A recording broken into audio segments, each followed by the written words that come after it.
एक छोटे से हरियाली भरे गांव में रमेश नाम का लड़का रहता था। उसके पास एक छोटी सी झोंपड़ी और बीमार मां के अलावा कुछ भी नहीं था। वह रोज सुबह सबसे पहले उठता, मां को पानी पिलाता, फिर पास के मंदिर जाता और भगवान को प्रणाम करता। अपने खाने की चिंता भी वह बाद में करता था। पहले पूरे दिन गांव के लोगों का काम निपटाता था। बूढ़े लोग अपने घर के लिए पानी नहीं ला सकते थे। रमेश उनके लिए रोज पानी भरकर लाता था। गांव के छोटे बच्चे जंगल में जाकर फल नहीं ला सकते थे।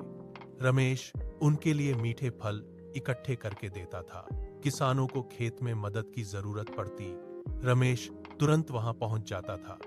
वह खुद कभी किसी से कुछ नहीं मांगता था, भले ही वह खुद दिन में एक बार ही रोटी खा पाता था।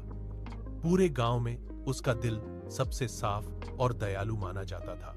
एक दिन रमेश जंगल में लकड़ियां इकट्ठी कर रहा था। वह काम करते करते थक रहा था। तभी उसे एक पुरानी बरगद के नीचे एक कमजोर बूढ़ा साधु बैठा दिखा।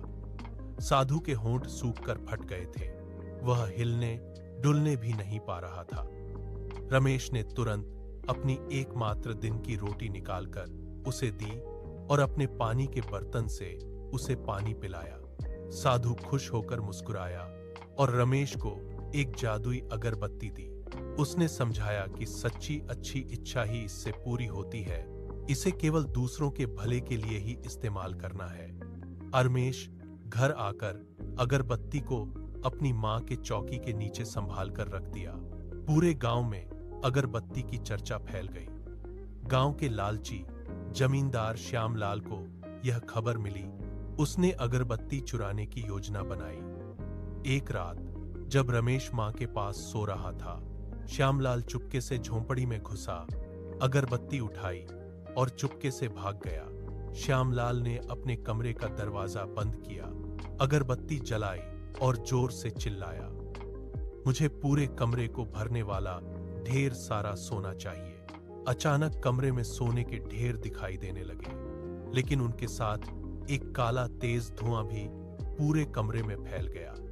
धुएं की तेज गंध से श्यामलाल की सांस फूल गई। वह घबराकर जमीन पर गिरा और तुरंत बेहोश हो गया। अगली सुबह जब उसे होश आया तो सारा सोना गायब था। उसकी अपनी जमीन, मकान, सारी संपत्ति भी गायब हो चुकी थी। वह खुद गरीब बनकर रह गया था। उसे अपनी गलती का एहसास हुआ। वह अगले दिन रमेश के पास गया। उसके पैरों पर गिरकर